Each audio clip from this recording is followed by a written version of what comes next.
Hey, miss. Keep.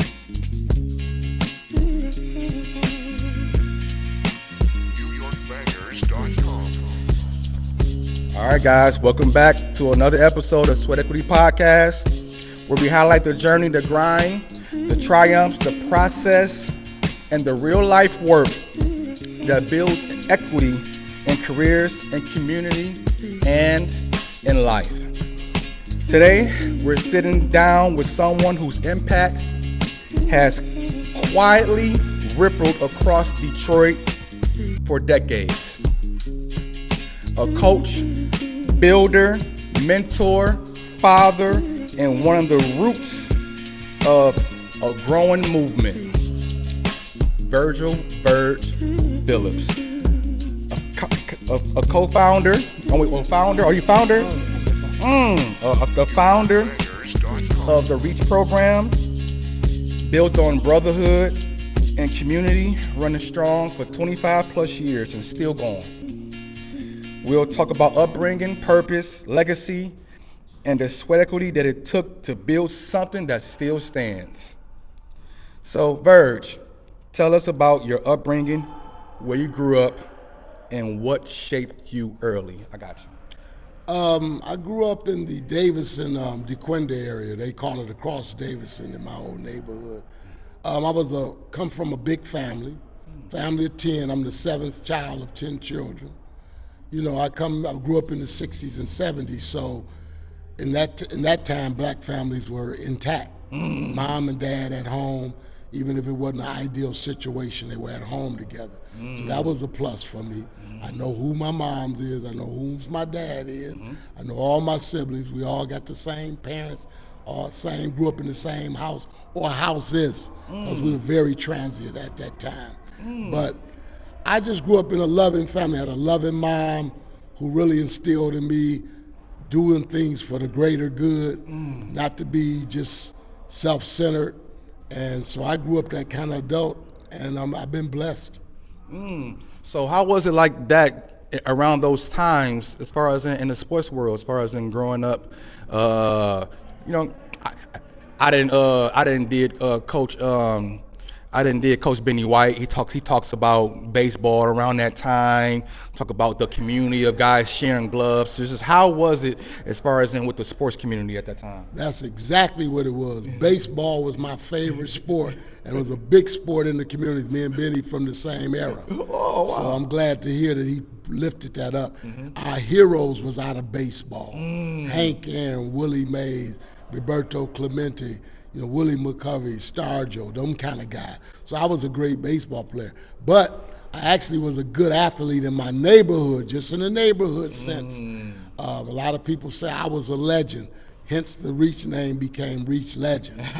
People say I was a legend in my neighborhood, but it was only on the amateur level. I never reached high school status or college status because of the other stuff that was going on at that time. But yeah, baseball was our number one sport, and I even started out in baseball hoping to attract kids with baseball, but it was at a turn of the culture when I got started as an adult, and I followed my kids' love. Oh, wow. So I don't want to say REACH started out as a baseball as a baseball community, but it started out as baseball? Yes, it did. I started a baseball program in my neighborhood. Now, in these times, we left home pretty early. I left home at 19, and I had a son at 19. I bought my first house at 19 in the same neighborhood I live in today, the exact same neighborhood. So I was vested from day one. And my older brother taught me to always be grounded in something. Don't just be all over the place. So that was instilled in me at an early age. So baseball was my favorite sport coming up. People find that shocking when I reveal that. I wanted to be a Major League Baseball player like Willie Horton and, Ron LaFleur. Those guys were great black baseball players in my time. I had an uncle, Ray Stevens, who owned a black-owned sporting goods store that he let me run as a 19, 20-year-old. I sold baseball equipment to the baseball teams in the city. That's how big baseball was. That was our biggest money maker. Baseball shoes, gloves, uniforms. And my Uncle Ray Stevens gave me the opportunity to run a store and see how the sports world worked from a retail perspective. Fell in love with that. So I always wanted to be around sports. So I was a legend in my neighborhood. People will tell you today. So you talk about your brother just telling you how to be able to stay grounded and like one thing. So like as far as in your family, like I mean, was it only one brother saying that? Like how was it with your family as far as in having those type of discussions on what you guys want to do, what you guys are doing, and what you guys are kind of like going for? Well, I had one older brother. It's actually 5 boys. My mother had 5 and 5. I'm the second oldest son. So my older brother was actually like a father figure to me. He was 11 years older than me. And my father was a moving guy, transient. He was always gone. My mother pushed him out of the house because the house was more peaceful when he wasn't around. So my older brother took an interest in me as his little brother to kind of be that father figure. So he disciplined me, he guided me. We had children at the same time, so he was 30 when I had my 19-year-old son. We got sons at the same age. So I was kind of following his lead, but he actually said I was beyond my years, and I kind of took the lead and showed him how to raise his son. So I'm gonna give my older siblings, I have one older brother and 5 older sisters. They really poured into us, and that's what's not happening today.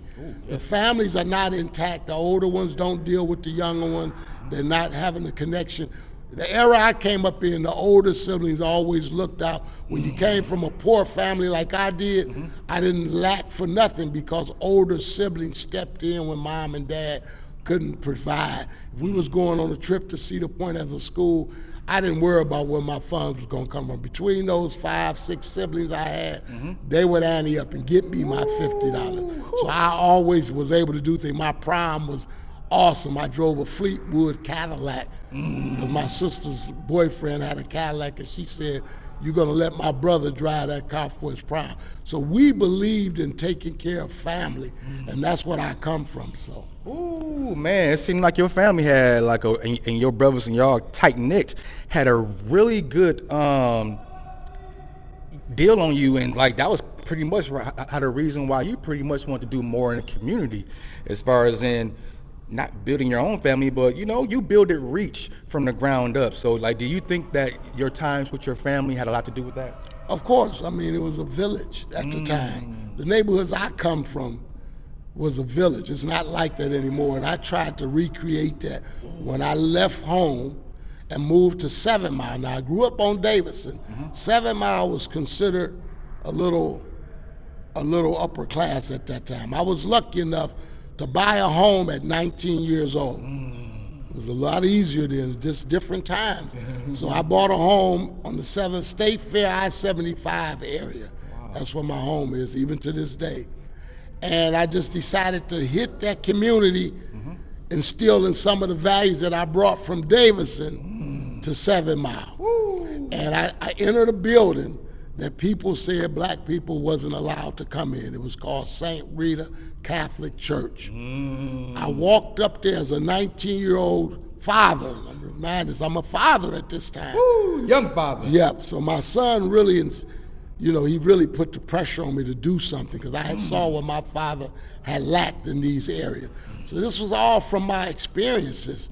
So I said, I gotta be a better dad. I gotta do better by my son. So I knock on the door at St. Rita Catholic Church.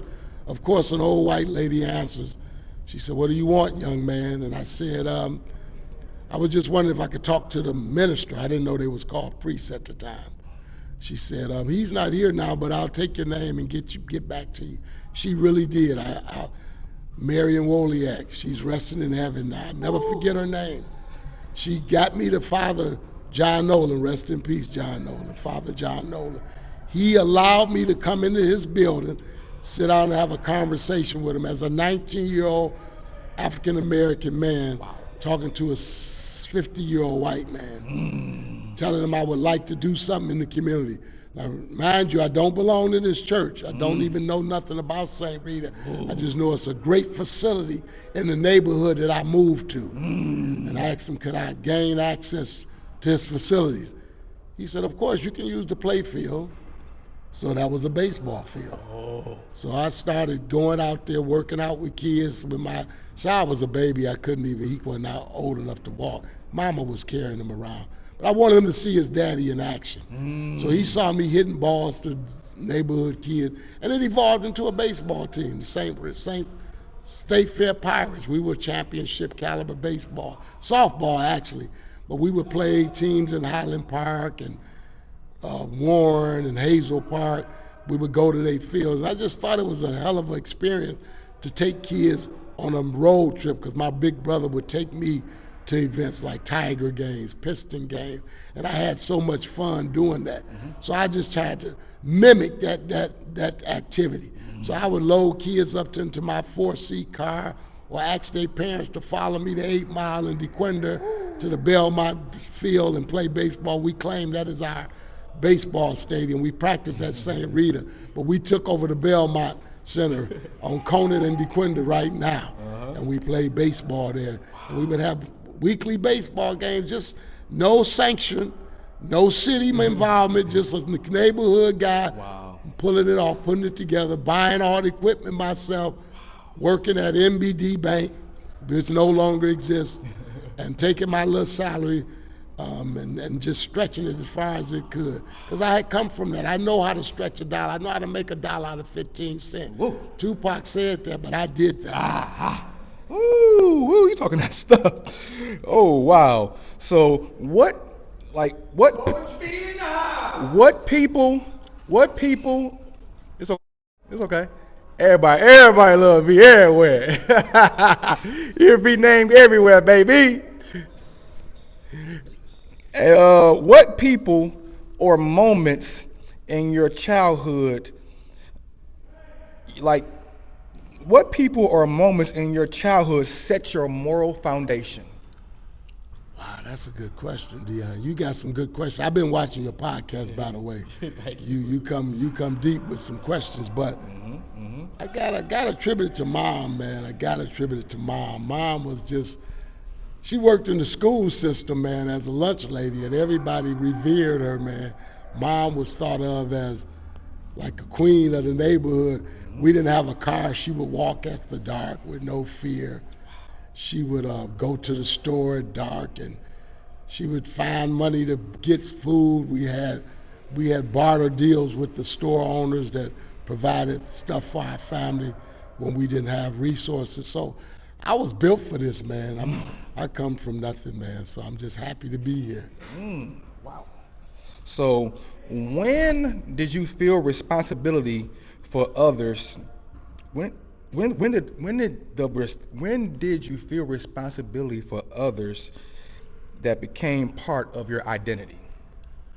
Well, when you have a big family, Dion, that's the foundation of it. You never have stuff to yourself. You got to learn to share and look out for others. So when I left home, my community became my family. I would see little young boys walking down the street with nothing to do, twiddling their fingers or cursing or just throwing rocks. So I said, man, I should just come up with something where I can involve them. So my program was built based on community. I wasn't going out looking for kids. Kids are always available. They live in your block. I think of a kid named Leonard Harding. He played at Ferndale. He would walk past my house every day from school, and he was a tall kid. This was when I had ventured into basketball by this time. But anyway, I used Leonard's story because he didn't want to play basketball. He was just a tall, lanky kid walking all the way down the street. And I would approach him and say, young man, what are you doing, man? Well, he said, I'm going to school. I'm coming home from school. I said, what do you do after school? He said, I just go home and stay home. I said, man, I need you to come up to St. Rita and play basketball. He like, I can't play basketball. I said, come on up, man. We'll figure out a way. And Leonard showed up. Leonard went on to become all-league at Ferndale High School. This was after Rashad's career. For people who don't know, I'm Rashad Phillips' dad. But this was after Rashad's career, so Ferndale had a fine place in my heart. So any kid that needed a school to go to, I would always recommend Ferndale. He ended up going to Ferndale, being an all-league player, and went to Duquesne on a basketball scholarship. Oh, wow. And I just wanted to throw Leonard's story out there. But that's how I became able to build a community from the community. Mm-hmm. There's always kids and resources available right in your community. Wow. You don't have to go far. Mm-hmm. I tell the young guys today, there's kids right available to you walking down the street every day. Mm-hmm. Feel free to, inquire about them. Come on now. So, great. What was your environment like? School, neighborhoods, mentors? Oh man, had a great environment back then. We played in the streets. We walked to school every day. These kids can't walk to school today. I walked to school every day, snow, rain, sleet. It Big didn't matter. snow. Yes, big snow, and loved every minute of it. I went to Davidson Elementary, Cleveland Middle School, Persian High School, Oh, wow. and I walked to all of them. I saved my fare money to catch the bus to Persian by walking. We was resourceful, and we learned that because when you don't come from much, you have to again know how to survive on what you have. So my upbringing has everything to do with who I became. Woo. Everything. Woo! Wow. So, was there a moment you realized you wanted to lead instead of follow? Without question, the minute I became a father, I had to lead. Oh. See, when you start having children, it's no longer where you can sit back and wait on somebody to come save you. You have to be there for that young person, and I give credit to having sons. I'm so thankful that I had 2 sons. So thankful. I don't know what I would have did with a daughter, even though I attained a daughter later on in life, and she says been really good for her. But I was glad I had sons. They challenged me to be the man that I became. My sons did. Ooh, that's a fact. I got 2 boys too. So, so any hardships that later prepared you for community work? Without question, man. I was unemployed as a 20-year-old father.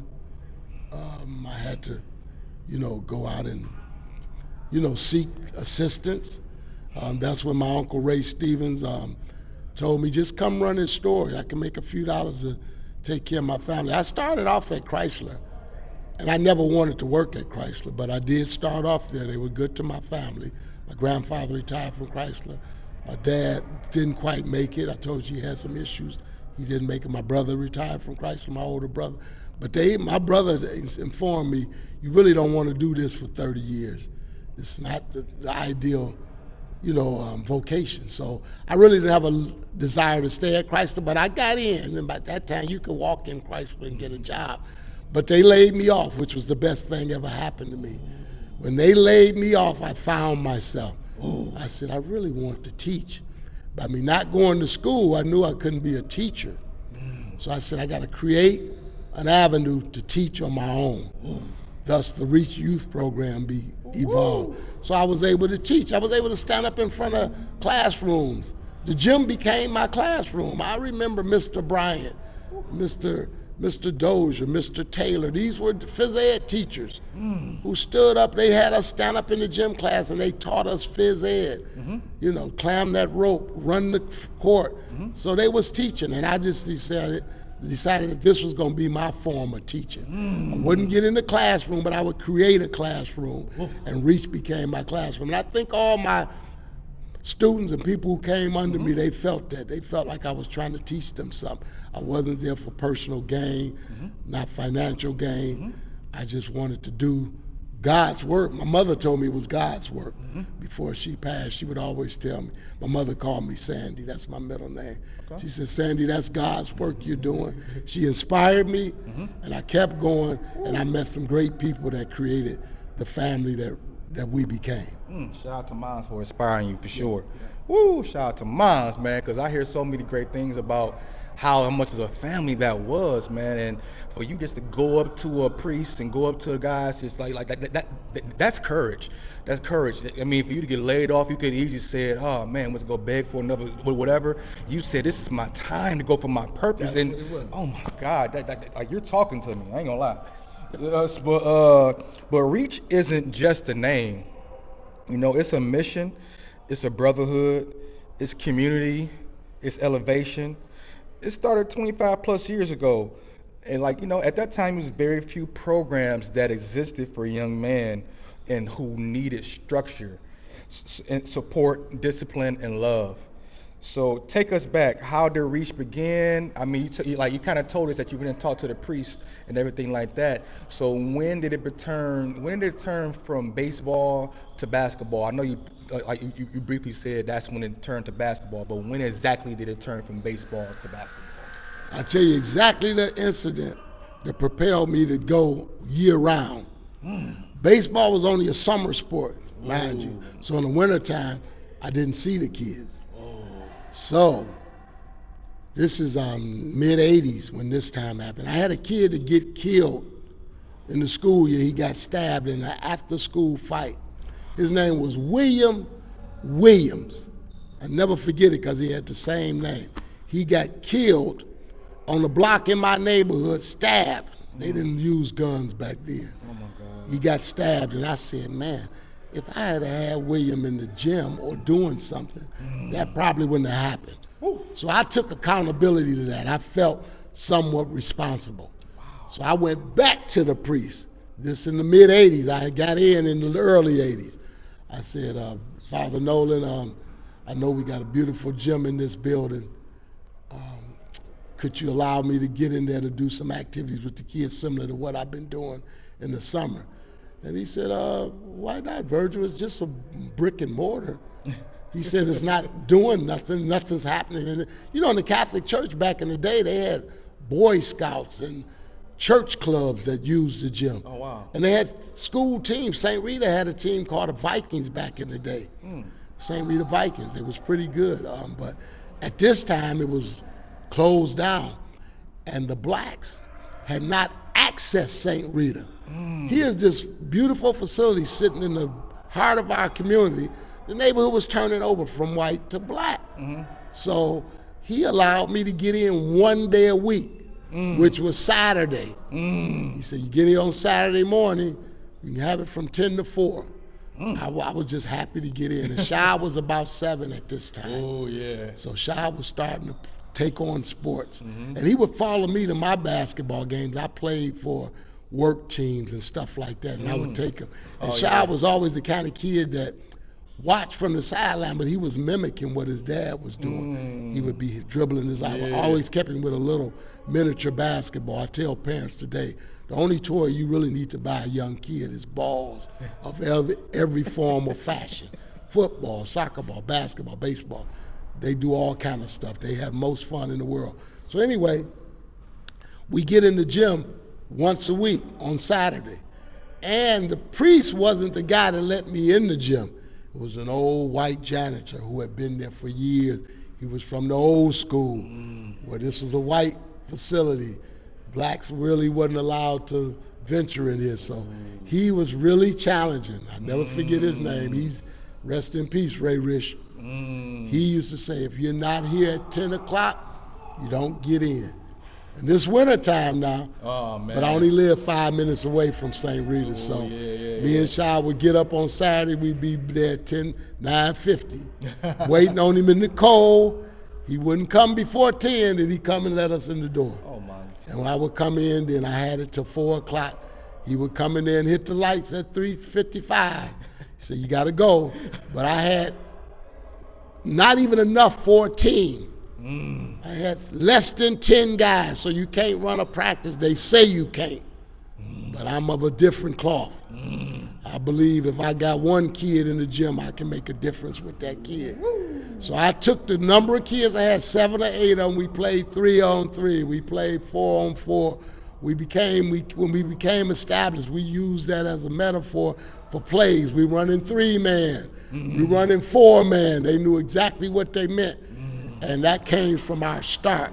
I'm in there every Saturday with about 6, 7 kids. I tell kids, guys today who are trying to do this kind of work, do not allow the number of kids that show up to you as a deterrent.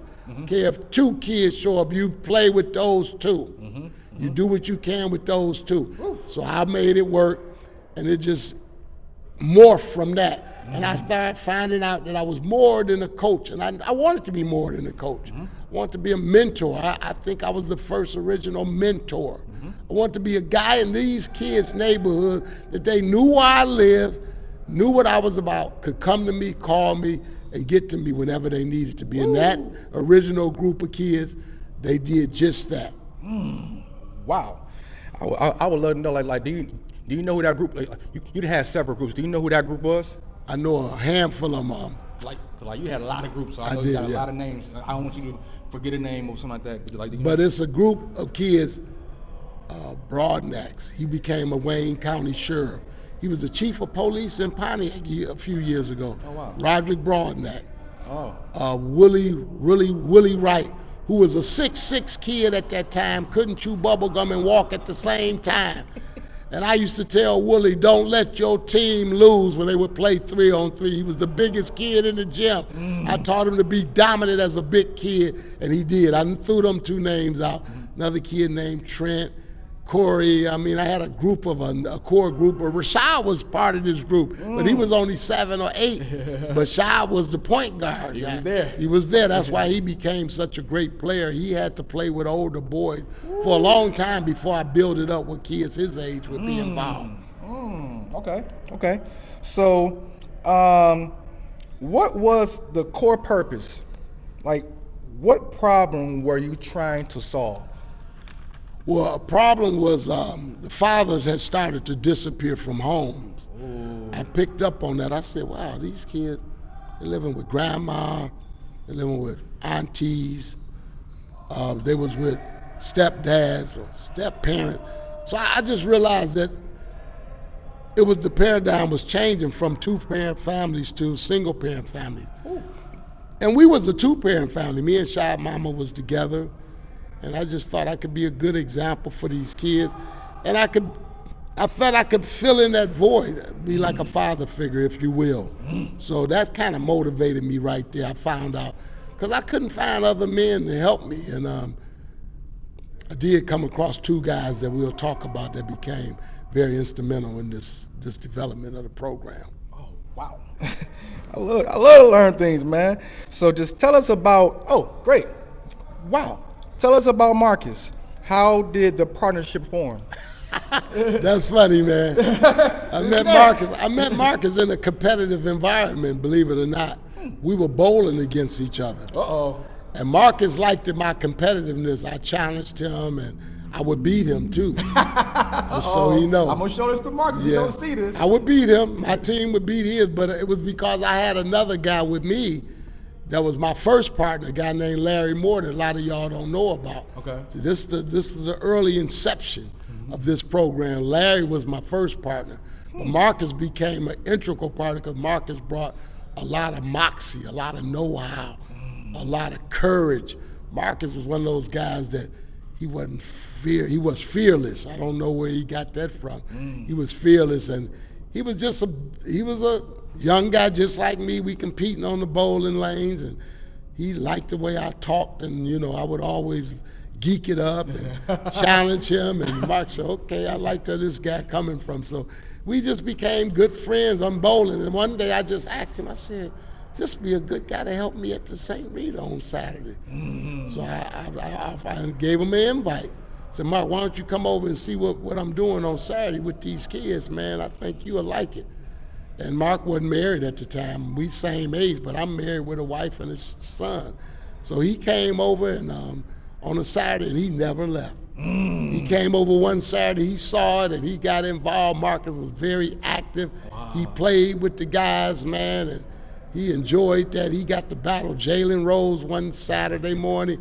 Me and Jalen brother happened to work together at the MBD Bank at the time, and I would have a session from grown-ups, and we would play against each other. And Jalen brother Bill, rest in peace, Bill, he brought Jalen over here to play with us. Jalen was only in the 8th grade. Jalen destroyed Marcus. And Marcus was prided himself on being a great defensive player. He was hacking Jalen and face guarding him, and Jalen destroyed him. When he left, I said, Bill Rose, brother, unbelievable. So that kid only in the 8th grade, but he was 6'5" even at that time.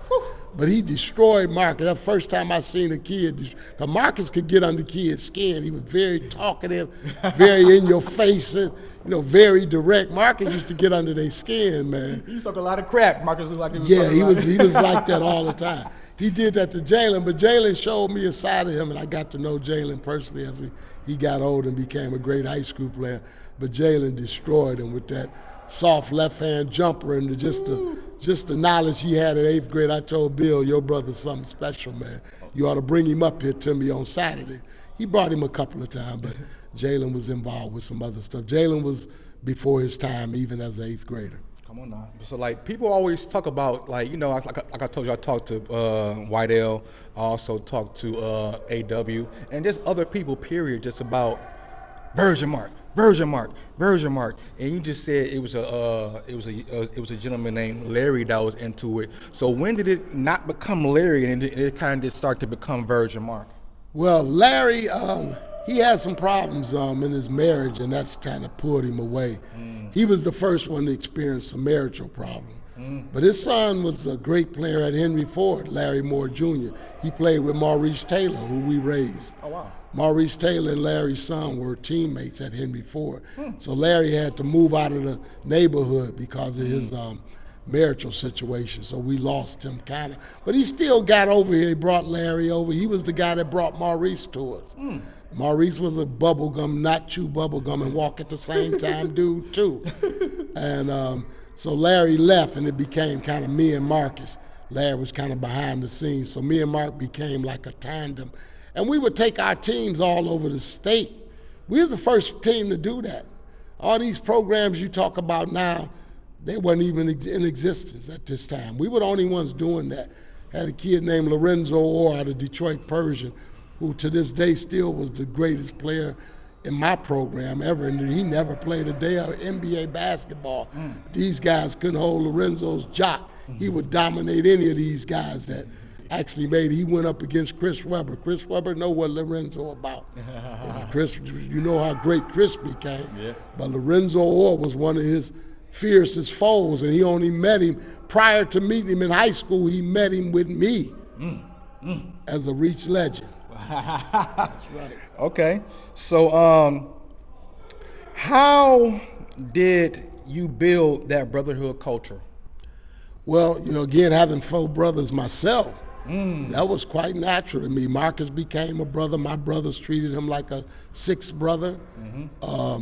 Then any other adult male that came in and wanted to be a part of it, I was open to any of them. But this was a long commitment I was making. This was a lifetime. This ain't something you do for 6 weeks or a basketball season. What I was trying to build was a lifelong relationship with our community and the kids of it. So every kid that came through there, they knew that's what the mission was, and some of them grew up to become that themselves. They out there in the community they may be coaching basketball, but that's just the vehicle to put them in touch with young men and try to impact them young men, because they know they didn't never play an inch of pro basketball. They even got sniffed it. Rashad was at the door trying to get in the NBA, but a lot of his peers, they never got that far, but they know what the real mission is making our communities greater. Woo! So, oh wow. So what early challenges did you guys deal with as far as in funding, manpower, like just you and VIRG, I mean just you and Marcus, and or doubters? Oh, funding was always a challenge. No funding. This was all out of pocket, man. This was guys who had responsible abilities at home. And that's tough. Who took from home, and you can identify with this yourself.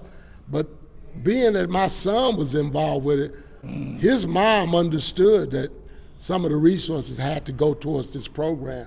We just made it on faith. I come from a faith-based family. Again, my mother was very faith-driven. She would always tell me in my young years, God gonna provide whatever you need. I didn't know nothing about grants or nothing like that. The church was very standoffish because these were black kids in a white institution at the time. So they wasn't giving much. But long as you got support, Dion, and you got people, that's a resource in its way. We had a draft of wealth. It wasn't in dollars, but we had the power, the into energy to do it, energy to do it. You know, we were vested. Man, all those are resources, man. I never even thought about funding until some of the parents started coming around saying, man, you ought to write a grant for this. And I met some people that helped me get to some grants. I met some people that helped me land where I'm at now at the ACC. You know, they're providing the funding for what we're doing now. Yeah. And if I hadn't have done what I did down at St. Rita, none of this would have happened. It took guts. It takes guts, man, as a 19-year-old, not knowing what I'm going to do and just walk up somewhere on faith and just on, like, you know what, I'm doing this. And for it to, man, it like, that takes guts, because you could have, you know, the streets is there, right there. Could have easily just said, you know what, I'm going to go make some dollars for my son. Like, I got to go make dollars for my son. You said, you know what, I'm going here. You had a decision, and you made your decision. You put a fork in that road, you went that way. And I like that, man. I love that. Yeah, that's exactly what I did, Dion. I just, the streets was very much calling, man. Most of my peers fell prey to the street. You know, I don't have a lot of friends today because they wasn't in the circle I was in, or they're not around anymore. So I'm glad I chose. My friends are all younger than me. Even guys like you, I consider you a friend. Yeah, for sure. Because I met you in this work I do, man. I got a gym full of guys now that I raised. They grown now. They in there playing basketball. But they came up under me, and they know what I'm about, and they know this is going to be a safe environment. It's going to be conducive to positivity. You haven't heard much cuss words, even though you do hear them, because they play competitively, but they really have a good time, and they support me. And that's kind of how I support the program now through alumni. But I have gotten a few grants, and my partnership with ACC is huge. And like, even people like AW told me that I think he started writing grants for you and stuff like that. But just people learn, like you said, you didn't know how to write grants, but then you learned. You know, people are learning from under your tutelage how to even write grants, man, which is a brilliant thing. Yeah, A-Dub tried his hand, but it was really a young lady named Monica Jones. A-Dubs knows Monica. She became administrator for us, and she went after some grants, and she got a few of them for us. And we had a all year round program. We used to have a after school meal program. We had the ability to have retreats at St. Rita. We took over the convent. It had 32 bedrooms. It had a kitchen. Wow. It had a community space. We had tutoring computer labs. We had it all at St. Rita. And wow. I'm hoping to rebuild that here at ACC as well.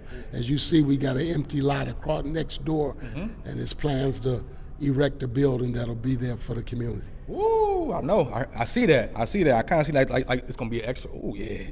Oh yeah. So, what kept you going when progress was slow or unrecognized? The love of the kids. The kids got so much out of it, Dion. Man, I got so much joy from putting smiles on kids' faces, taking them to Pizza Hut, having Little Caesars pizzas for $5. They made a mint off doing it. I'm the guy that went to Little Caesars headquarters. I'm saying it on Sweat Equity Podcast. I went to Little Caesars headquarters and talked to a guy named Mike Dietz, who was the president at the time. I said, now every Saturday I have a gym full of hungry kids after keeping them in the gym all day that need to eat. I can't afford to buy specialty pizzas. Can you sell me pizzas at $5 each? I need 10 every Saturday from your 8 Mile DeQuinder location. Mike Dietz put that in motion for me only. Oh, wow. I could order specialty pizzas from Little Caesars, $5 each back in the 80s, just before the hot and readies. I believe they took that idea and made their name off of it. Yeah. I requested that, and Mike Dietz helped me do it. He was the brother of the Channel 4 newscaster, Dietz, who used to do specials on Channel 4. But anyway, I went to that guy, went to his headquarters in Farmington Hills and sat with him, told him who I was, and he said, okay, we'll make it happen. He made a call to the 8 Mile DeQuinder store every Saturday, had 10 pies waiting on me at 8 o'clock every night for about 3 years. Ooh. And all I had to come up was $50. Wow. And I fed a gym full of kids, 50 to 60 kids, ate those 10 pizzas, and Fagos, thank you for your 88 cent, 2 liters at the time. I was about 5 of them, and we ate good, and they love pizza to this day because Coach V turned them on to pizza. Wow. I'm gonna end up getting me a little Caesar sponsorship out of this one. Please. They should. I'm going for him after this. I'm gonna show them this. We going. Oh man. So what was like? I know you said you started out with 6, 7 kids, but like, what was year 5 like? What was year 10 like? Like, what were the growth stages over the decades? Wow. Now that's when it started to grow, because by this time, year 5, for instance, Shai was a prodigy as a middle school student. Shai was the best 8th grader I had seen. You know, they would bring guys over to play against him, and Shai would destroy them. I don't care how big they was or how old they was. He was like something they had never seen. He could shoot the adult 3 ball with a boy's ball. He had the ball on the string for his handles. So Rashad's name getting out there kind of drew people to us. So you had people wanting to play us, other teams from the PAL League. I didn't never join PAL. I was always independent. I could just set up a game. I had my own gym. I could call a Jake Boyd. I'm going to mention some names that people would know. I would call up a Jake Boyd or a Mike Quick and say, let's play a game Saturday. They said, where? At my gym. They were like, you can get in the gym. I said, anytime I want on Saturdays. So schedule the game. I find some referees. Mike Wynn, who's a legendary referee, come over and help me out. By my uncle having a sporting goods store, I was involved with a lot of these guys in their equipment buying. So I met referees, Crockett, who no longer was with us. I met Merch, who's no longer with us. These guys would come over to my center, Ernie Winchester, the legendary Ernie Winchester. I said, man, I need y'all to come ref a game. They said, where at? At St. Rita. I said, St. Rita closed. No, it ain't. We in there. Got it. Them guys would come over there and ref, and Shai would put on a show. He would leave people with they shaking their heads. They were like, damn, this little boy over there can play, man. They would start recruiting Rashad. I didn't let Shai go play with nobody until he got to like 8th grade. I let him go play with Jake Boyd and the Road Runners. Because I had a team. We wasn't chasing fame. I was more in development. My program always been based on development, allowing kids who other people didn't want. I mentioned the Leonard Harden story. Nobody wanted Leonard. He was a big gump. Nobody wanted Maurice Taylor. Let me just put that out there. All you guys who came after Maurice when he became something, they didn't want Mo when he first entered the gym. But anyway, Shai's name became like a draw. So other middle school teams and players wanted to come and play against him or with him. So they would say, how can I become a part of this team? They want to know. And then those kids, I didn't take them from their teams, but I told them on Saturdays, you come here and work out. I don't care what team you play for. You come here and work out. That's all we do. I teach you how to play basketball better than what you're getting now, what you're doing now.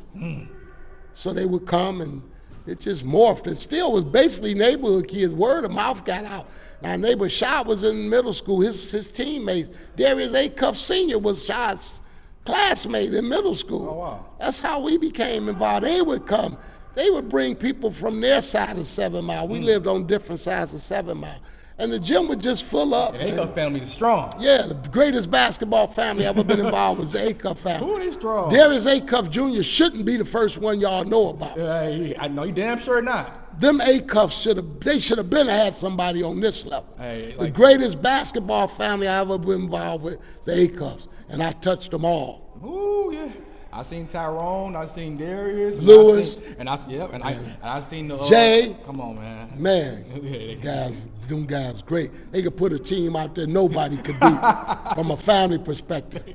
Nobody could beat them. They got some legends, man, for Yeah. sure. They're definitely doing their thing. Much love to them. So describe a moment where you almost quit and what stopped you from quitting. Oh man, Dion, I never had a quit moment. Okay. This was ingrained in me. This is who I am.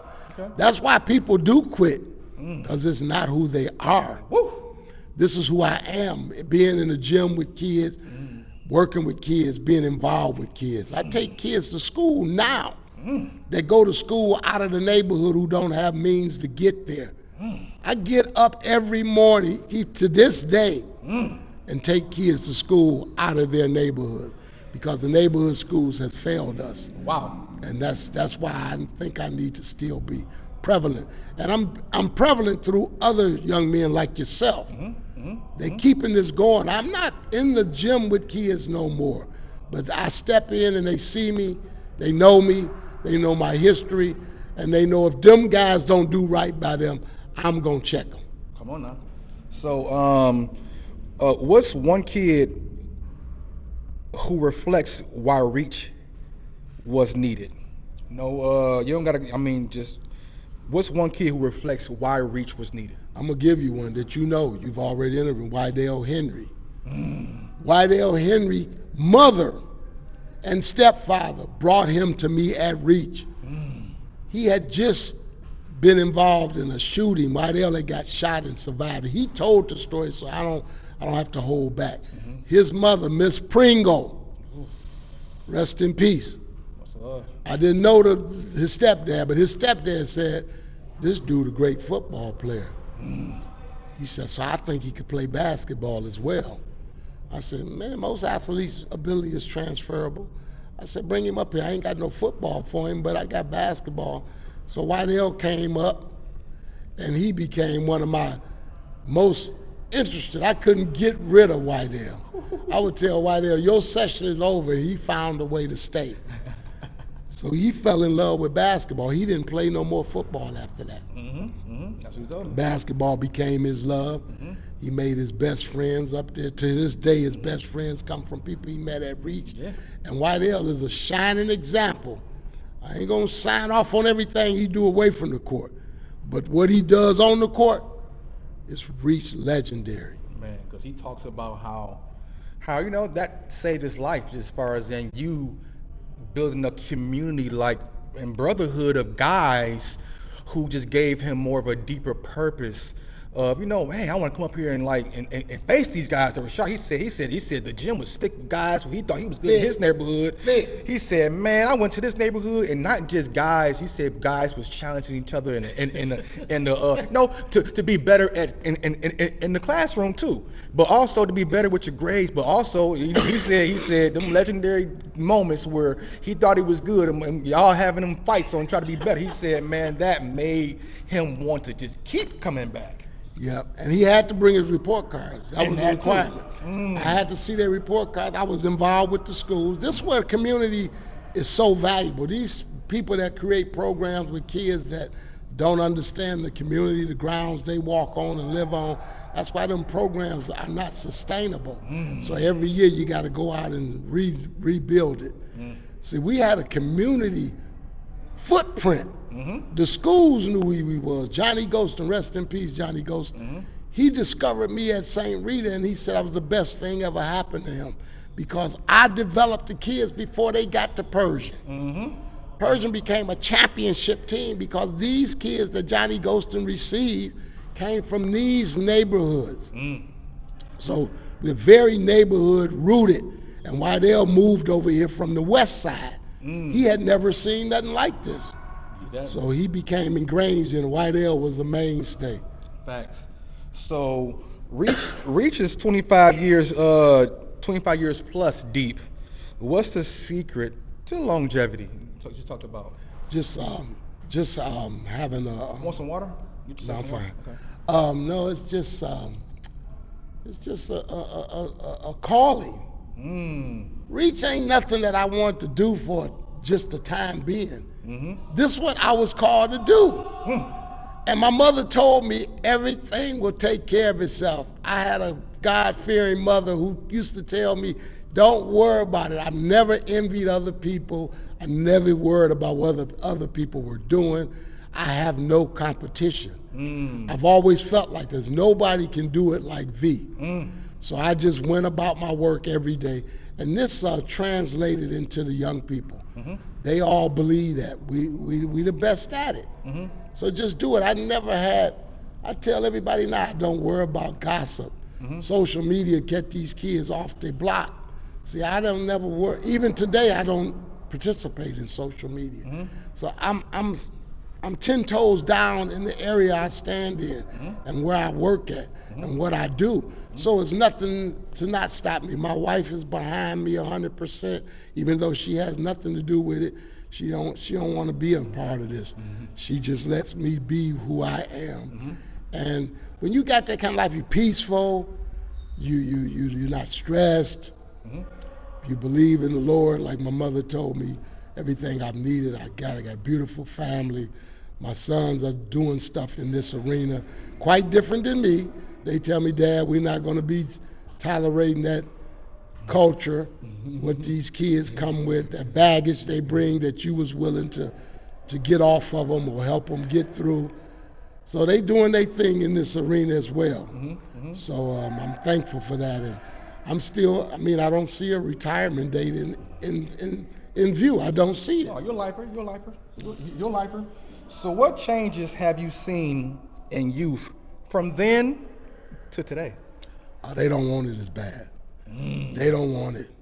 They don't know what it takes, man. Them guys I had was hungry. They wanted to get out. They wanted to make me proud. They wanted to be on ESPN when ESPN first came out. Me and Mark used to come in the gym saying, da-da-da, da-da-da. We would make the music, man. So they thought they was on a big stage.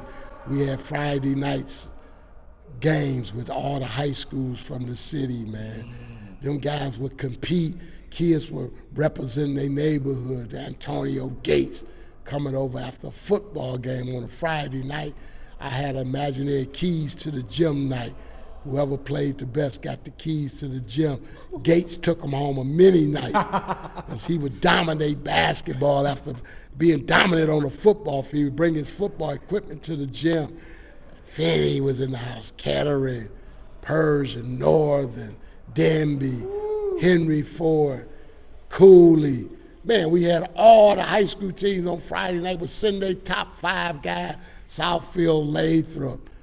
Man, Johnny Ghostin blamed me for Southfield, Lathrop upsetting his Persian Doughboys one year in the state because he said, you got them guys coming over there on Friday.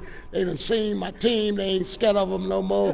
They battling Greg Graves, dropping 30 on Nick Charles LaShore. Man, that's because he playing him every Friday night. So, yeah, I saw those matchups way before. These kids don't know what that's like. These kids today don't know what that's like. Man, they go their separate ways. They don't want no smoke, man. So they good in their own environment. They ain't got a proving grounds like we had back then. Totally different. And Cheeks at Arkansas now, he from this kind of stuff, the grind. His daddy made him perform. Daddy put him out there on the circuit. He said, you're going to have to go play Darren Peterson. You're going to have to see A.J. Bonanza. You're going to have to see Cayenne Mello, Anthony. You're going to see these guys. V took me to see him. I saw Jermaine O'Neal. I saw Lester Earl. I saw Kevin Garnett. You're going to see him. So I saw all these guys. So this is how we do it. Come on now. So it's a different environment. Now these shoot teams, they take them out there, but they don't take them out there like I did, in the grassroots way. They wait till Nike pay the money to get them to a showcase or something. We didn't do that. I called people from Chicago, Ohio. I'm bringing my team. Chicago had some of the hottest talent in the Midwest at that time. Najee Muhammad, Antoine Walker, Kevin Garnett, Ronnie Fields. We went and played all them guys, unsanctioned, unsolidified. I called them up, put my kids on the van, showed up at the South Shore Y in Chicago. We battled. Lorenzo Orr battled them guys. Maurice Taylor battled them guys. Willie Mitchell battled them guys. Deion Harris battled them guys. We went after them. Rashad went after them guys. And we came home feeling good about ourselves. Win or lose, we competed. Nobody wrote about it. Nobody knew about it. They knew. So y'all belong. Forget that paper stuff. When you guys get on the court, you let them know. So all the guys, Carlos Williams, went on to have a great career. Twig Hill. These guys y'all might not know was great players from all over the sea. Emmanuel Bibb. These guys were rooted in the REACH program as they was coming up. Come on now. So What is Reach's biggest accomplishment in your eyes? Oh, making men out of boys. Woo. Making men out of boys.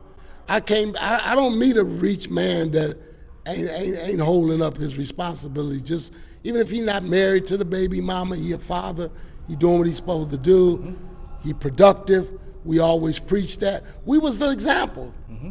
Me and Mark would say, look at our lives. We go to work every day. We provide for our families. Y'all done met our wives. Y'all see our kids. Y'all done been over to our homes. Y'all know it can happen. Mm-hmm. And we didn't play an inch of pro basketball, pro nothing. We was professional men. Ooh. That's what me and Marcus did for them kids. Woo. That's the biggest accomplishment. Ain't got nothing to do with basketball. Mm-hmm. Mm-hmm. Ooh, Darius Acuff Sr. is a great dad. That's why Darius Acuff Jr. is a great player, because he got a great dad and a great mom who grew up in Reach, both of them. On the front line, I seen them there every day. Both of them Reach kids. Mm-hmm. Both of them. Mm-hmm. That's where they met at. I'm telling the story. I know. So what do you hope the next 25 years look like for Reach? Because like you said, you're not really a part of it on boots on the ground anymore, but you have did so much where you got the guys like the Bibbies of the world and Blacks of the world who are carrying a torch, and and it's like different versions of Reach. I see you guys have meetings still, as far as all the coaches together, all the programs together. You have built something so like that sustained the test of time, and people have like your program so much and like your vision so much that they have joined it and are part of it, and now it's growing in how they see it. The right men. So what do you see Reach in the next 25 years? I'm hoping they can sustain it. It's supposed to be a program of succession. Again, my mother taught me that it's always bigger than you. So I'm hoping these guys, what they learn from me, being around me, seeing who I am, and I've tried to be the best example I can. I'm not perfect. Nobody's perfect. Because I've been divorced, married for the second time, and so I'm not perfect. But if they can just learn that I do care about what I do out in the community, and I think you mentioned two guys that's here every day as if this was a job. Come on now. And them guys don't receive no compensation for this. Nothing. They just love what they do. And the kicker is having a son motivates you. Marcus was different. I got to give Marcus credit because his son came along much later. Marcus' early years was just straight from the heart. Somehow I convinced him to give of himself before he even had a kid. But it's really important because my sons were the driving forces to what this program became. Both of them was the driving forces, and I stayed active until they got grown, until they was old enough to walk on their own. And I just believe Bibby and Black both have young sons, and they're pretty good players too, because dads pouring into your sons make all the difference in the world. You can't rely on another coach to really bring the most out of your son. Rashad made that clear to me. And he said, Dad, your voice was still even more powerful than any coach I've ever had.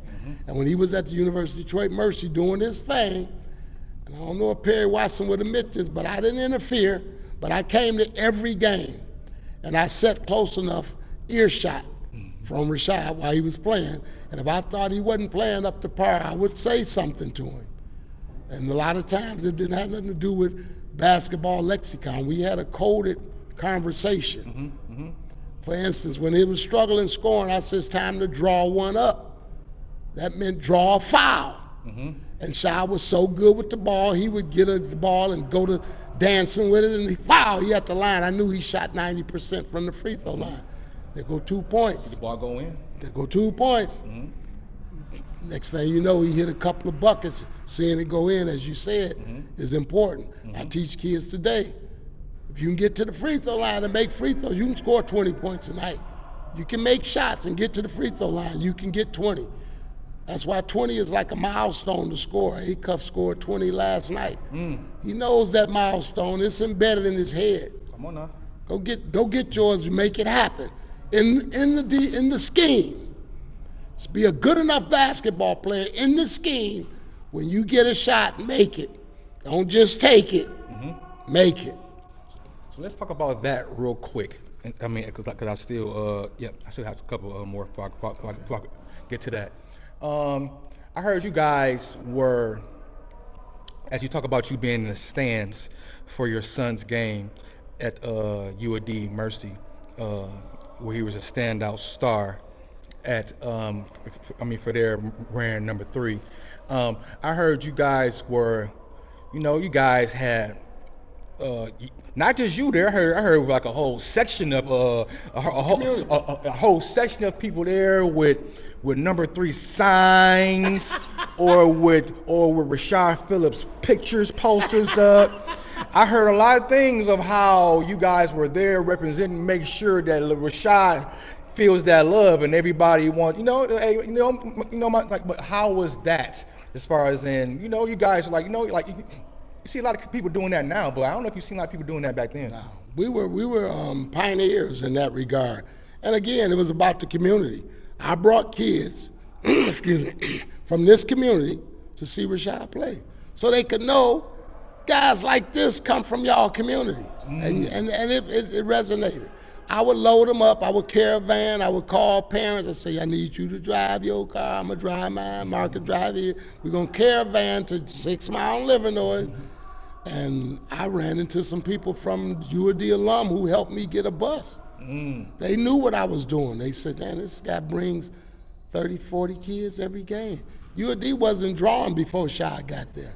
Shy put them on the map. They had a program book that said back on the map. Rashad was responsible for that. And I pull no punches for that. Shad was the reason they were back on that. He's homegrown, Detroit bred, Detroit resident, and that's what UAD should be, a Detroit team led by Detroit guys. I give Dick Vitale credit for that. He recruited a trio of Detroit guys every year. He had a guy from Persian, a guy from Kettering, a guy from Northeastern, a guy from Denby, Finney.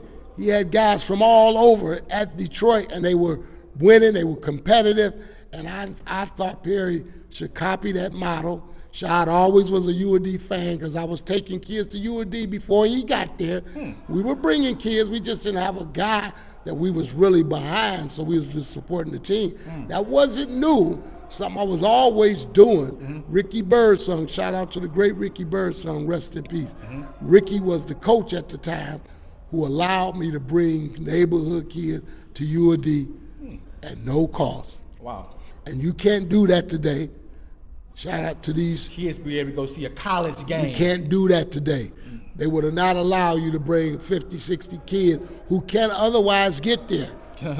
or won't otherwise have the experience to even see a college game. Exactly. And college players. And my big brother took me to UAD. Come on now. This was all mimicked from what I had been through as a kid. It mimicked and it morphed into this program. My brother was so proud because he said he never had the gumption to do it like I did it. See, I was only doing it because y'all was my brothers. He had 3 younger brothers. It was us 5 would go to these events. So Sandy, he called me Sandy too. You would take the whole community. I figured out a way to do it. And still do it to this day. I try to get the young guys to do it, but they won't, the coaches won't allow them to do what Ricky Birdsong allowed me to do. Well, I need to probably call, I probably need to call, I know one of the coaches up at UAD, so I probably need to call him. But,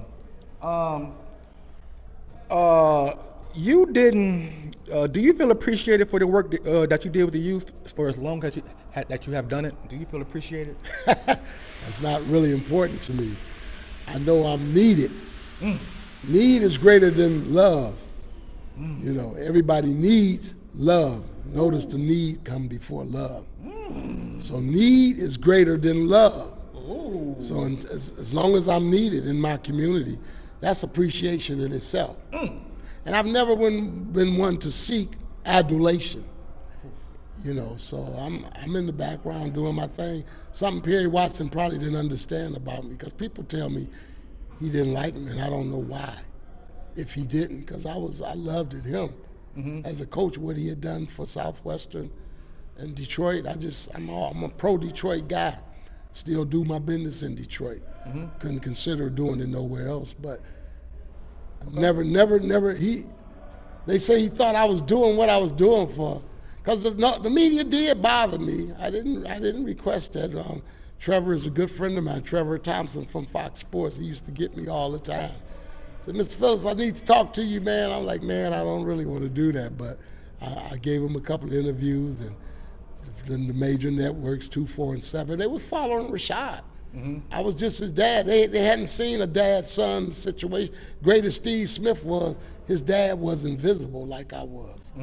Steve Smith from our neighborhood too. Smitty came through my program before it became great. Steve was one of those 8 kids that I mentioned early, part of that low number group. So Steve's dad was very much involved, and Willie Burton's dad was very much involved, but they didn't do what I did, because I had a program, I had a vehicle that Shad had come from. Their kids had just come from their family. Shad had come from a community, so I would take these kids to UAD games in bunches. And Speedy was working with Speedy. Shout out to Speedy, a family. I know he learned something from me too, but he gave me my flowers, man. Speedy cool. Speedy was working with some kind of advertising company at the time, and he put this big billboard out of Rashad at the time, and he gave me one.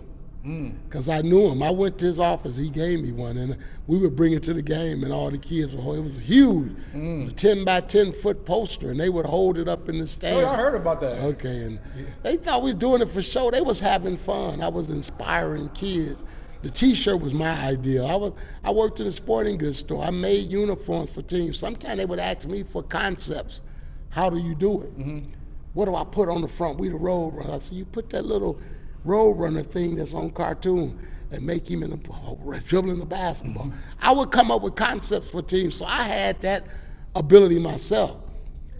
So I would create a t-shirt around Rashad's likeness. Because I knew Jermaine Jackson, as far as in I know Jermaine about, and me and Jermaine are cool, and he actually we spoke. We're going to speak as well about his time too and things like that, as far as them playing together and that type of thing.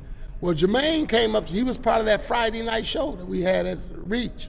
At St. Rita? Yeah, he was part of it. Jermaine would come up there. Sure, everybody. Everybody was up there, but Jermaine held his own. Jermaine was a smart basketball player, one of the most high IQ guys I had ever seen. And he had the attributes: strong, big, good size, 6'4", 6'5", handle the ball. But Shai used to give it to him too. I was like, wow. Shai, you really good. I would go home myself sometime after them Friday. I said, damn, this kid can really play. My son might be one of the best guys in there. I didn't want to tell him this because I was challenging him all the time. And he was telling me, Dad, you don't give me my props, man. I just busted. I had 30 points today. You act like I didn't do nothing. I just didn't want to make his head too big. I wanted to keep him grounded. He said I was a perfectionist because I would always find something he didn't do right. Oh, you missed the free throw. You lost that, you turned that ball over there. But I would really have to look hard to find problems with Rashad Gay. He was cerebral as a freshman coming into high school. Your other son, speaking about his freshman coming into high school, your other son just told me, and I didn't know, is that he went to Persian. Your other son went to Persian. Yes. But also you said that he told me that that the coach there at that time wasn't too fond of Rashad because of his size, of his stature, and that's the reason why he went to Ferndale. Exactly. That's the reason why he went to Ferndale. Why he went to Ferndale. Johnny Ghostin, rest in peace again. My good friend, he said Rashad would not play for me, VIRG, because he's too little. I said, really? You don't see all these skills? He said, I play him on JV, but he probably won't get to varsity till he's junior. I said, man, nah. I knew basketball. See, I never took a back seat to a guy because he had a title as a coach. I felt I knew as much about basketball as the next guy because I was reared around sports. I played it. I understood it. I studied it. So nobody could tell me what my eyes were telling me. But me and Marcus had a scouting service at one time. That was somebody told me it was the best they had ever seen. We didn't market. This before Prep Spotlight. I'm before everybody. All these people you know about there, I'm before all of them. Me and Marcus was so good with computers, he could print out a scouting report. We did a scouting report on every high school player in Detroit. Shout out to Coach Cam. He's doing that now. Yep. Coach Cam. That's with the Reach Legends, under the Reach Legends umbrella. Yep. He familiar with it. So anyway, I kind of lost the train of thought of the question. Just pretty much. To be honest, I have too. I did too. I kind of forgot where we were too. Said something about Shy freshman year going to Ferndale. Yeah.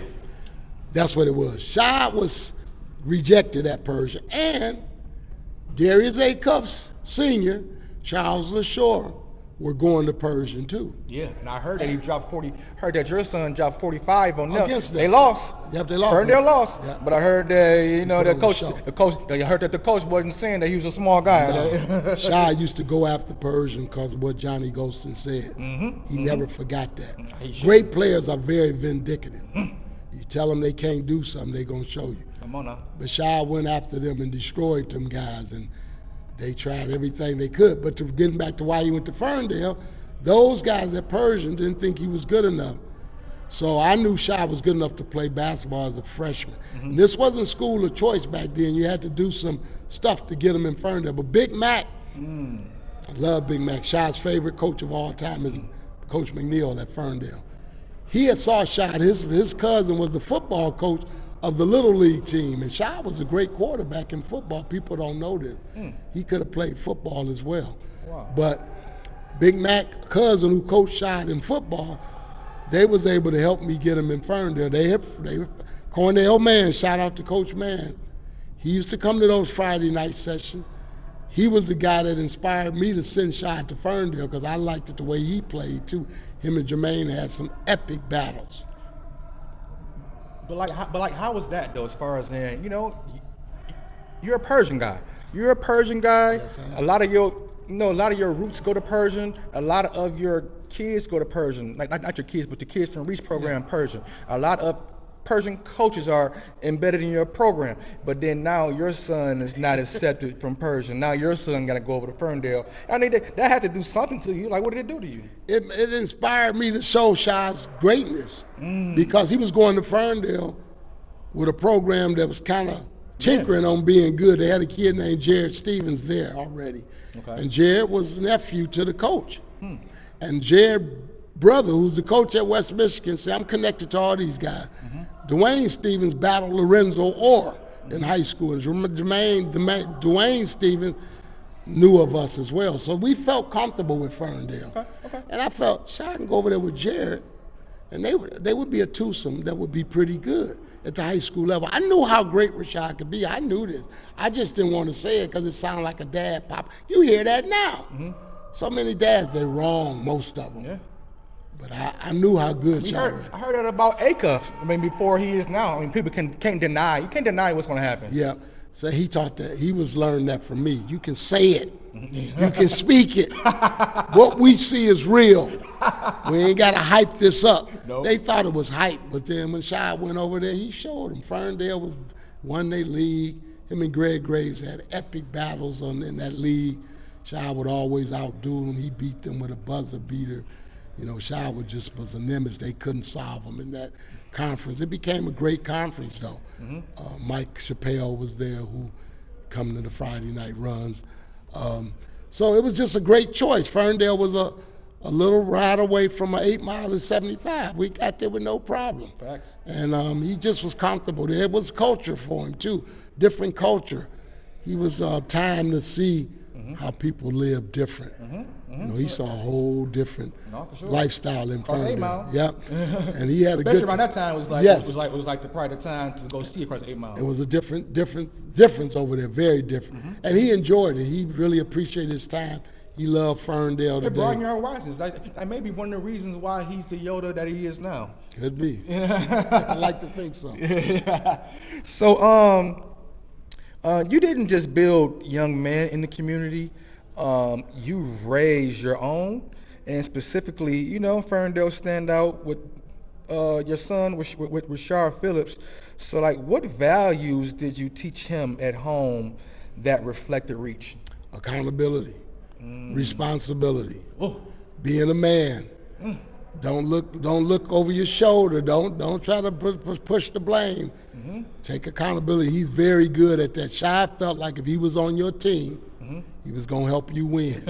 He was going to deliver, and he did it everywhere he went, at every level he played at. Shy was the difference. And no knock on his teammates, but Shy was the straw that stirred that drink.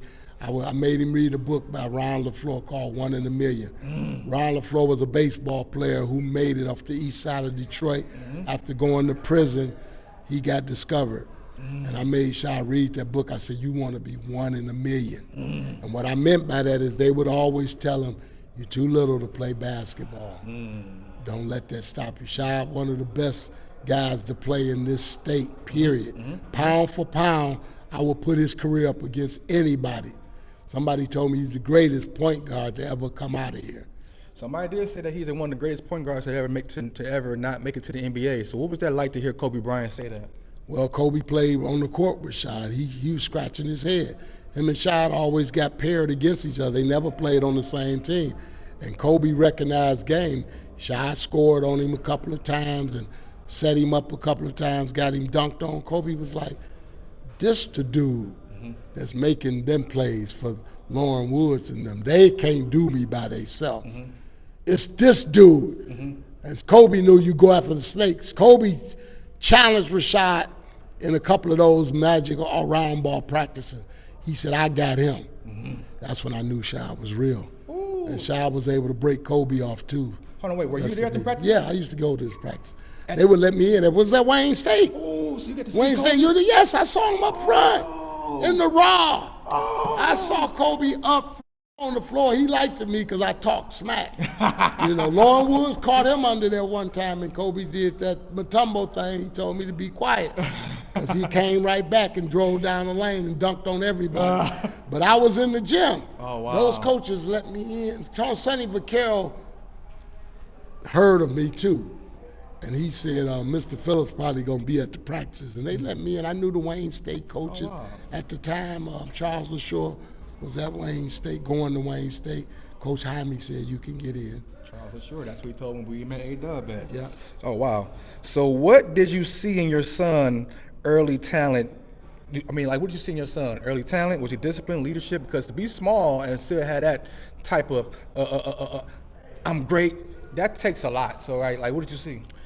His understanding of the game. He was well above guys his age. They had no clue. That's because of the kind of house we lived in. We went home and watched VCR tapes of the Lakers, Pistons, Bulls, Pistons, and I would analyze the game to him. So look how Mike set this guy up, Mike Jordan. Shy played like Jordan a lot as a high school player.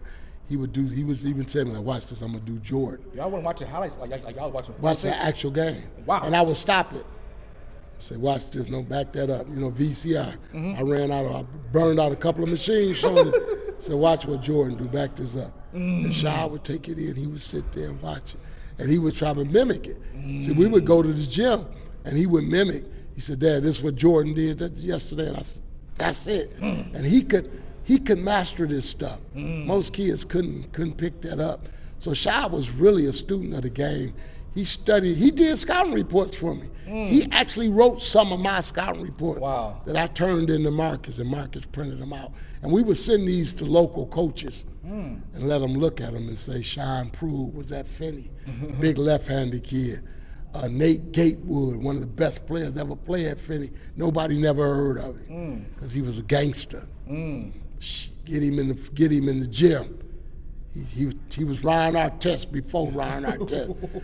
You look his name up. You a Finney alum, or you got some Finney connections. Yeah. Nate Gatewood. Okay. Never made it to the next level.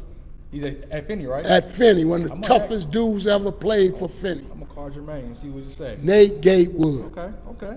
So, man, to be able to see your son do, I mean, what's the hardest part about being a coach and a father?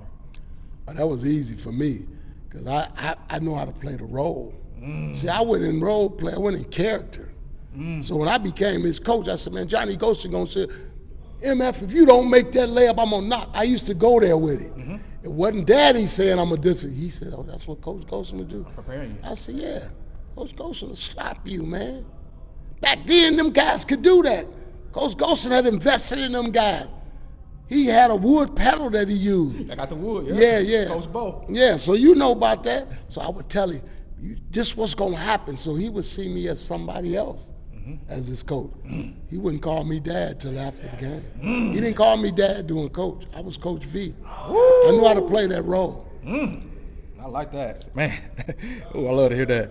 So what was your proudest moment of watching him shine at UAD? Oh, man, so many. We used to talk about John Long's scoring record. I've been talking about John Long record since he was in middle school. He said, if I go there, I'm going to break it. I said, I don't know, 2,200 points, a lot of points in college, man. He said, I'm going to break it. So talking about getting that record, and when he did it, it was unbelievable. And the guy who broke it, not no disrespect, but he broke it under some different terms. Antoine? Yeah. Shot's still the all-time leading scorer to me. I mean, no disrespect, because I love Coach Mike Davis. He gave me a break, too, when he took the Indiana job.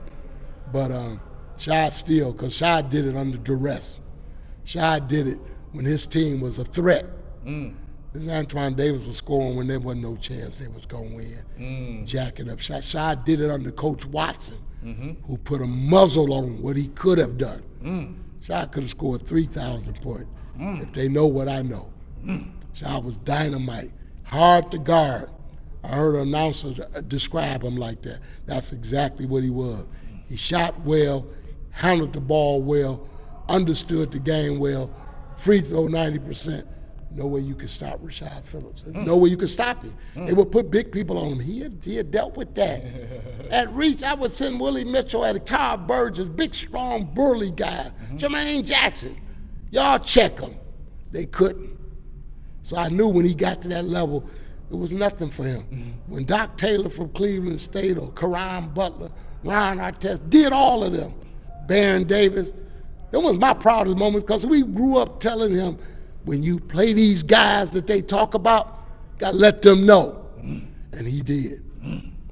Much love to you, man. But much love to you, because I know that feels proud as you, proud for being a father, and for him seeing all the doubters, as far as him saying that he's small and saying that he's this and he's that, and now he's the top points getter at a whole college. You know how the whole D1 could say, it's like, okay, what can you say now? Right. What can you say now? That's kind of what he did. Lasted for 20 years. Come on now. Antoine didn't break it till 2 years ago. 2 years ago, but like that's what I'm saying. He's gonna be top 2 or 3 for many years to come. For many years to come. So, what advice you gave him? What advice did you give him that you wish more young athletes understood? Oh, nobody's gonna come to save you. Nobody coming to save us. It's us as a people, as a community. That's why I do this. Nobody coming to save us, man. We don't take care of these kids. I tell my young staff now, when you see a kid walking down the block with nothing to do, invite him in. You don't have to play. You don't have to never see him play basketball. Invite him in. If he come in, you got him. Now work with him. Man, a lot of guys, that's my advice. Oh my goodness. So what did you learn about yourself through parenting a star athlete? Wow. It's very rewarding. And I don't boast about it. It's just a fact.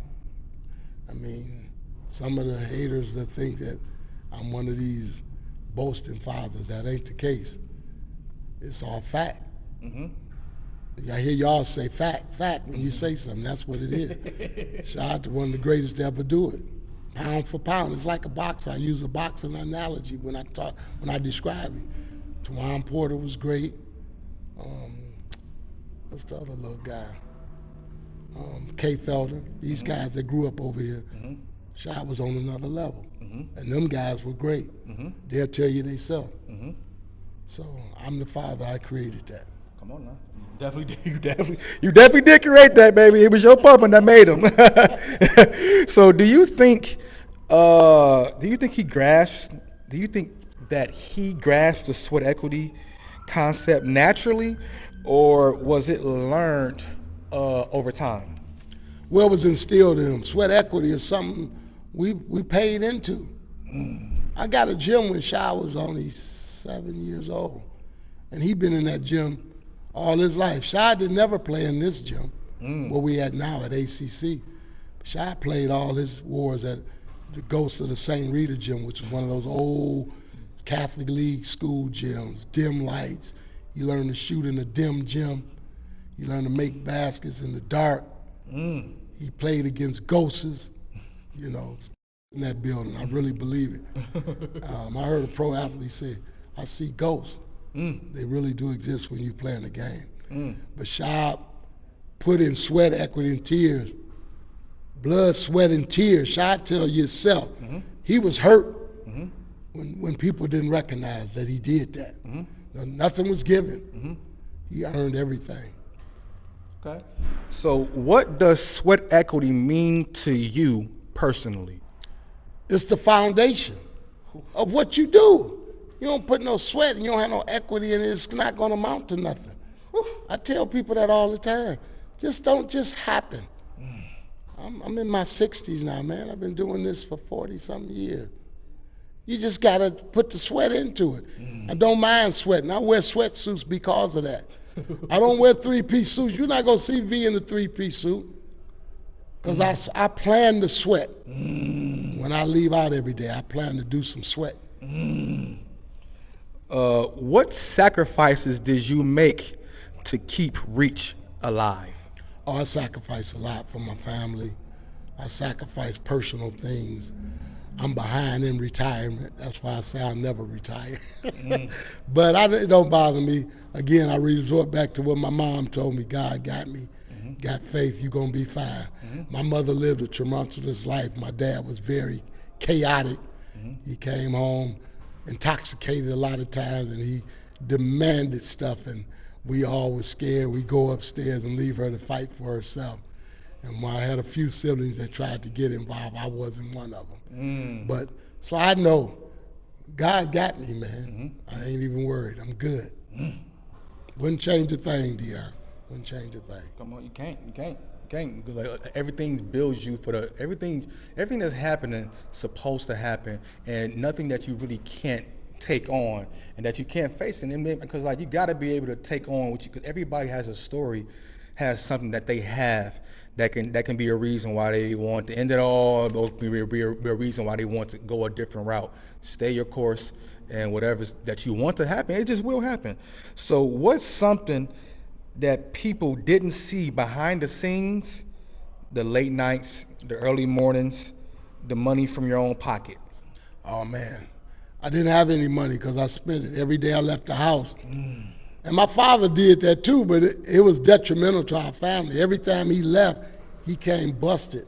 You know, and I left coming home busted too, but I felt my money was very well spent. I would buy kids food. I would put gas in my car to take them home. We had a guy named Terrence Walker who became a great point guard at Southeastern. He, single mom, he lived way on the east side. I love Detroit because I done rode all over taking kids home. My daughter lived in a great neighborhood off of Jefferson. I told her it wasn't always like this, right? A rock throw from Southeastern. I said I used to drop kids off over here. And anyway, I felt that my resources was being very well used. So I never felt cheated or shortchanged. And then my uncle gave me an opportunity, and I found a midnight job to free me up in the daytime. I was always gainfully employed. That's what people don't understand. And now, this is my employment. Yeah, you're a lifer. Right. You're a lifer. So, a few more till we are done. So, when did you realize this work is my purpose and not just my job? It was early on. I was born. I was my mother's seventh child. And if you know the scripture, 7 is a special child. I was the 7th. And I believe this was put in me to do. That's why I rejected Chrysler, factory work, hands dirty type of work. My work was supposed to be with people because I saw my mother impact people as a lunch lady. They knew Miss Phillips. Some of the players that came to me said, Miss Phillips was your mom? I went to Davidson. That kind of stuff. Twig, he'll tell me that all the time. He said, V, I loved it your mama, man. I said, wow. Now you love me. What is that? We family, man. That's crazy. Yeah, I was destined to do this. I was put on this earth to do this. I believe so. So, if you could speak to 18-year-old VIRG, what would you say? Oh man, go be a pro, man. I wanted to be a pro athlete so bad. I tried out for the Tigers. They used to have an open tryout, and I wanted to be a pro. I really did. I think that's where Shy got it from, because I would tell him about my pro aspirations, but I didn't come from the right kind of environment. You got to have structure, man. Shy tell you that's why he went so far. You got to have structure. My upbringing wasn't right. So at 18, then Shy probably wouldn't have been here, because I was doing stuff that every other guy was doing, going out chasing girls, chased his mom. She's my high school girlfriend. You know, she got pregnant when we were 18. So that's what I would tell myself. Pursue your pro dreams. I should have pursued them, but I didn't know how to. I wanted to play something pro, baseball in particular, but I'd have took anything. I thought I was Lem Barney as a corner. I thought I was Dave Bing as a basketball player. I wore 21 as a basketball player because I wore 23 because of Horton, not because of Jordan. I tell Rashad Dalton, Willie Horton was my hero. He wore 23 before Jordan. So I wanted to be a pro. I probably went about it wrong. I would try to maybe do things different if I could, but you need structure. You need resources. I didn't have a dad who would provide the necessary tools I need. I didn't have transportation. I just didn't have the wherewithal. Well, you became a pro, all right. You became a pro, all right. So, what message do you give to youth growing up in Detroit today? I got a sign in my house that I live in now that say "Don't quit." I don't want these kids to quit because it can get hard. I'm from that. It's gonna get hard. Yes, and if I would have quit, we wouldn't have the word of mine would quit. We wouldn't have it. So you don't quit. I just tell them simple as that: don't quit. I don't care what people say about these kids. Get ridiculed. Their fathers disappointed because they ain't the star. Their fathers think they can't play. Give them a chance. I know kids that didn't become stars so they was in high school. Maurice Taylor was a bum before he got to high school. Even entering high school. And if he see this, he know I'm telling the truth. I'm gonna tag him. He became a pro. I told him, you got it in you, son. These guys ain't built with shoulders like you. They can't jump like you. Learn to do basic things. You'll dominate these guys, and he did. Should have been Mr. Basketball. But like, how does that feel like to be able to like okay, I'm sorry. So how can people support Reach now? You can make donations. You can give to the ACC. The ACC is our biggest supporter. They're what's keeping us alive. We exist because of ACC now. If you give the ACC, you're giving to us. Tell everybody what the ACC is. That's the American Community Council, right on 7 Mile and John R. They're my family now. And this is a community center. We have low-cost health. We have mental health here, which is very needed in our community. We're right in the center of a neighborhood. People say we west side, but this east side. Only say west because the line that draws between the city is John R., not Woodward, like everybody think. So we on the west side of John R. That's why they say it's west if you look it up, but it's east. This is an east beast. This is the best thing going in our neighborhood. Right near Woodward, which is next, which is kind of the connector to everything. Yes, it's off of Woodward, between Woodward and John R. ACC Youth Center. That's where you can find Mr. Phillips at. And then also, you know, VIRG has it's about like 6 or 7 different versions of Reach Legends right now. It's like I know about what's my man's name? I know Black. I know you got Bib. I know you got probably a Waterford. Oh my God. We out there now. Marcus has done a good job of spreading the Reach concept from a basketball perspective. And And I'm here to make sure the community perspective stays intact. And like I see that he still does like community events, like as far as in golfing things. I see him does. So like what is all that? Like Trying to raise money, just trying to raise money. We never have enough funding. Okay. We always doing stuff on a shoestring diet. Like I say, all these guys that work for Reach, they don't receive any compensation. And we should be able to compensate them. The word mentor should be funded. Anybody that mentor kids, they should have a stipend attached to that, because in order to mentor a kid, you have to pour into that kid. You have to give to that kid. You have to do things for that kid, and that costs money. Wow. I'm a living example of that. And I'm not a rich guy because I haven't been able to accumulate wealth and money, but I'm a wealthy guy because I got all kind of resources around me. Come on now, talk that. Like, you preaching the gospel now. So, what does this two more? Actually, one more. We're done. What does legacy look like to you? To still be standing when I'm gone, and I'm thinking Reach can do that. I'm really thinking it's in good hands. I got some things in place to keep it going, but when me and Marcus are like the headstones of this stuff, and I don't want nobody to forget, even with God, that this needs to continue. That's legacy to me. No, it's continuing. I think what you guys build up, like when you hear, man, all the Reach guys, when you hear about that, you hear about St. Rita, you hear about the community.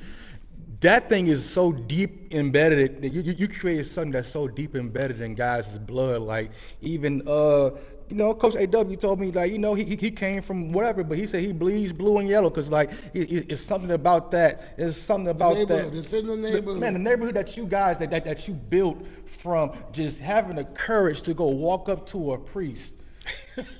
And that's the story. And you build all of this from that, and from having your son and say, you know what, I want to see my son in the community. I want my son to see other kids. I want to see kids in the gym, and all of this has created from your vision. So, VIRG, I want to say thank you, man. Man, I appreciate it, Deion. I consider you a Reach legend too. I am. You participated in a lot of stuff, and A-Dub is not from Detroit.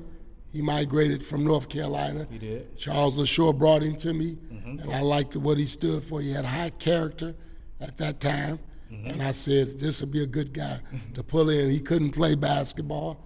He was on the basketball team, so he was a perfect example of what most of our kids was going to look like. It was going to be more like A-Dub than Rashad or Charles, because Charles was a tremendous player at Wayne State, in the Hall of Fame, by the way, at Wayne State. Hey. VIRG is connected to did a whole lot of great in this community, and did so many great things, connected to so many. And it's going to be, he has a plaque. He's been celebrated. He has a plaque right here in this gym that I'm going to be able to show everybody. But also, he's a community guy. He's a community pillar. But I do want to say this: VIRG Phillips, for decades of sweat equity poured into the community, a builder of men, a father, a founder. The work continues and the equity is still growing.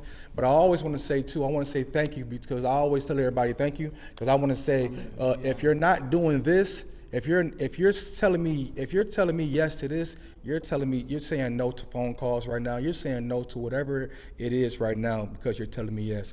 And for that reason, I appreciate you giving me your time, because time is one of the biggest things that we have here on earth that we have to offer. You can't get time back. You can get money back, but you can't get time back. Can't get it. And I really want to do this. I appreciate you. Appreciate you guys. This is VIRG Phillips, Reach founder. I'm Dion. This is Sweat Equity Podcast, and we out.